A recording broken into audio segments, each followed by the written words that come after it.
Hello, everyone. Today we're going to talk about the White Star strategy. There's three elements to it. One is economy, one is holding the line, and one is, of course, being ultra aggressive. And how we break that up, defense, offense, and then our assassin group is based on corporation and who joins and who doesn't for that particular star. A lot of concern when people join a White Star is my ship going to be useful? Am I going to be helpful to the group? Am I going to mess up something and lose the game for us? That's rare in our experience. A lot of times the more experienced players will not only offset the less experienced players, but it'll also, keep an eye out for the new guys. We're not going to leave you hanging. And most corporations are the same way. They want to win just as bad as you do. They don't want you to mess up. So let's go ahead, and we've already looked at the screen. The planets are spread out left and right, kind of towards the middle. Around the White Star itself, not much happening on the outside sectors, but you can see there's a big wall of Cerberus ships everywhere. So let's get everybody in and get them spread out into their positions that they typically hold throughout the match. Our lowest level is a Battleship 3. He's fulfilling a assassin role for us, and he makes a very critical play. Typically, on defense, we try to keep at least one ship to knock out rockets, and we'll take a look at what the enemy's doing before we decide to commit more. Usually, we watch what the enemy is doing. You can see up here in the top, we've got a large mass of battleships, transports, and miners heading to the right. So we're gonna match that as best we can, and we've got at least two defenders that I recall. We'll take a look at it and see what we're adjusting to. Now they have one assassin. See if I can click on him. He has mass battery 4, sanctuary, impulse, and barrier. Barrier, I'm not really sure that was wise on his part. It's kind of I guess tactically it's a good decision. I would save it for a higher level battleship and replace that with teleport or something to get you out of the way, not just something to stop everybody else. But it's up to the individual. Let's see. We'll go ahead and fast forward a little bit more. Okay, now we've got over here on this side of the map, we've got one dedicated defense. We've got a battleship level 3 with battery 5, time warp, and EMP level 2 on both of those. Doesn't sound like much, and it's not in an attack sense, but defensively, it's a well modified battleship for its purpose. We've got another battleship. This is a level 4, battery 8, teleport, time warp, and EMP, all a little bit higher level. And they're going to hang out on the left side of the map and make sure that they can intercept anybody trying to cause trouble. Let's go ahead and fast forward. Let's just watch our defense and economy play out. I want to go through each one individually. So we've got one guy up in the top that's kind of causing some trouble, which makes our guys hold the line, I guess. We got one on true defense, and then the rest are just kind of sitting back. There's no reason to commit to a big battle if you're out-teched, and strategically it doesn't make sense to be too far away from your economy. That's collecting hydrogen and trying to get relics. Okay, so this battleship made a critical error. He burned his impulse way too early. That was just a totally bad move. I I don't know why he did it, but he did. So it's part of the reason why they were so ineffective over here. So we've got 2 battleships returning. We've got an assassin killer, I guess, would be a new role that we've been exploring. Somebody that's got Delta Shield that can move around quickly, but he also has what happened to it? He has Destiny, Teleport, and Barrier. Now his role is to stop the assassin, and he does a really good job in this particular match. So he's using Delta to intercept. Now he's going to park it right here on this asteroid and see what this guy does. He can always modify his latest waypoint, and that's what we do. We react to what they're doing. This guy's committed.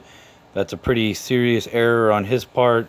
He doesn't have much to change his direction with, and now the rockets come. He should have totally expected that. He's lucky it wasn't a full-on barrage, but we've got a big battle off to the side that we're kind of dealing with. We've got transports at the planet pulling relics and miners dropping off hydrogen constantly. And you know, the fact is that our assassin killer did a really good job of freezing this guy up. There wasn't a whole lot he could do. With those transports made it back to the warp gate, no problem. And our assassin killer did his job. That other guy has a mass battery, and it's just no match for battery. It does too much damage, and you know, a one-on-one fight isn't going to work out in their favor. So let's watch the rest of the defensive match on our end. We've got tons and tons of transports constantly dropping off hydrogen, and you know, our relic count is the reason why we won. You know, we even got extra aggressive and went up to this this level 10 planet and managed to scoop a bunch of relics out of there too. You notice a lot of our transports carry time warp. There's no reason not to. There's not really a better mod to have on it, and I mean, it's effective. We've got an assassin returning,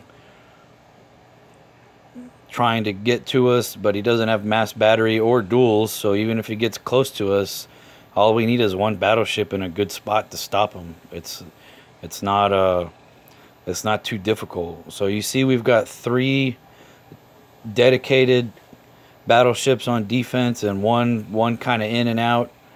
And you know, these roles can be fulfilled by a level 2 battleship. They don't have to be a high level battleship. You can stop a lot of aggression from the other side just by having a presence there. And you can see, you know, he kind of gets close, but he's not gonna do anything useful. They EMP him, and then they go for the kill, and you know, you see how many relics we got on the second run. Not even the first push. We got 2, 4, 6, I think 7 or 8 more relics on the return trip, the second trip back. I mean, that's, you know, for our level, that was a pretty good run in our position. So that was the defensive side, and now we can kind of go back to our midline. That's our main defensive.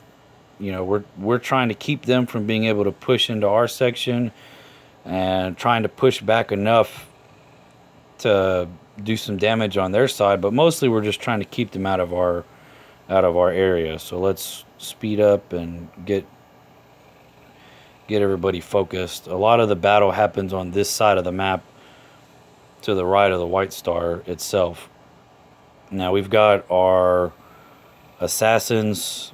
1, 2 assassins are moving into position. Their job is typically to get to the other side, but they do play a role in our midline strategy. They disrupt, they distract the other team, and they do a very good job. If they can get to the other side of the map, they just completely wreak havoc on the other team. I won't go into too much midline strategy because this, frankly, was a giant cluster, and breaking down each individual move would take a whole nother episode and probably drag it out to 30 minutes. Needless to say, we had some good communication, good timing on our part, enough to, while not have a decisive win, we were able to stop them from doing just unacknowledged damage to us and get back to our side of the map. So you see there's a lot of movement going on, a lot of some deaths back and forth, but mostly our goal was to just kind of stop them in their tracks while we try to get our relics in and out. So there were quite a few deaths on everybody's part, and you can see once you get to the other side of the map, if you have enemies on your side of the map, having one guy EMP and then have your gate just launch rockets, while not a popular strategy, you can't deny its effectiveness defensively. We cleared out their whole push, and now we're free to push back, and that's exactly what we did. You know, I completely forgot about my battleship up here, and it actually came in handy at the end of the game, but that's not important. We held the line, we didn't take too many losses, and our ships came back, and we were able to continue to push. So we'll go ahead and fast forward. You can see our guys continuously try to get back to that middle section, mostly to distract and disrupt what they're trying to do. We're going to react to what they're doing and not let them completely dictate the outcome of the match. Right here is our final push. There was a lot of conversation about, can we hold them? Can we make a tactical retreat back to our gate? Can we get our relics back in time without losing all of our battleships? We had several, probably over half the team without Sanctuary, and tactically it adds an advantage. But when you get towards the last 12 or 14 hours or so, you start thinking about, can I save this, or am I going to have to sacrifice it? And a lot of these battleships cost as much or more than the reward for winning. So it's a pretty, not a heated discussion, but it is something to think about. This guy has just been a thorn from the very beginning of the game.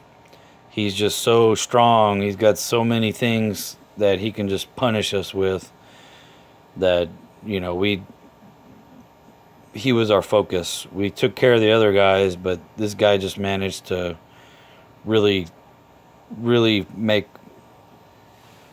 him our focus. But we hold him off. My ship that died earlier makes a tactical entrance after he selects his final waypoint, and I chose an intercept route with a timed EMP to grab him, and he decided to Destiny instead, you know, rather than lose his battleship. So we ended up winning the game because we were able to stop that guy from coming back, and then we get a majority of our battleships back. I'm sure someone lost one that didn't have Sanctuary. But those are high level battleships in that midline. So if you're new to the game, defense is probably where you start. In the middle is where you go once you start getting the upgrades that you feel are useful and that the corporation needs. And then we have our specialty guys that they're really comfortable in the role that they play, and that's just absolutely wreak havoc in the backfield of the other team. So we'll find one of our guys. They usually have Delta Shield, Impulse if they have it researched, always some sort of mass battery or dual, and they can be very disruptive if they can sneak past everybody else. So their team, the enemy team, made a pretty large tactical error by pushing all their battleships into one side. I guess doing that is probably beneficial for the guys with Unity. I get that. But you got to think about the whole game like a chessboard. You can't just focus on, saving your rooks for later on. You got to think about the big picture. And you'll see here in just a minute, one of our guys slip past and pretty much ruin their chance of winning the game. You see they've got a miner in the backfield, a couple of transports, and here's our guy right here, appropriately named Fat Chode from a previous match. We're going to follow him. He's heading across. He's behind their midline, which you never want. Not with someone with Delta. Nobody in that midline can get back to him. They do send one battleship that has duels, which is, it's not the right ship to send back there. You got another ship back here with battery level 6 and EMP. That probably would have been a better response. Maybe he didn't know. Maybe he wasn't on Discord talking to his teammates. But our guy is just going to make a very sound tactical decision. I'm just going to float past back the midline. They can't catch me. They've only got one battleship hanging out at the planet trying to protect. Mass Battery 3 can hit 3 people at the same time, and it's devastating if you don't have enough battleships to stop him. He hits Impulse at the right time. He doesn't burn it early. He waits until he's in a direct line of fire for their support ships, and he destroys them. The other battleship doesn't even have a response to that. I think his kill count was, just in that round, was 2 transports and 2 miners, and then I think he comes back just to kind of mess with them again. He teleports back, yeah, and then he disappears. I don't know where he went. I think he died. But regardless, he did a fantastic job. He made a very critical tactical decision, and it won us the game, to be really honest. No matter how much strategy we put into the midline defense, the fact that one ship with Mass Battery, Impulse, and Delta Shield made it back there, punished the other team, and they couldn't recover. That's it. I'd like to do a little more breakdown with some lower level ships. We'll wait until we get a couple more new guys that are showing interest. But games can be won with a good mix. And just because your battleship is low level doesn't mean you can't accomplish anything. That's it. Thank you.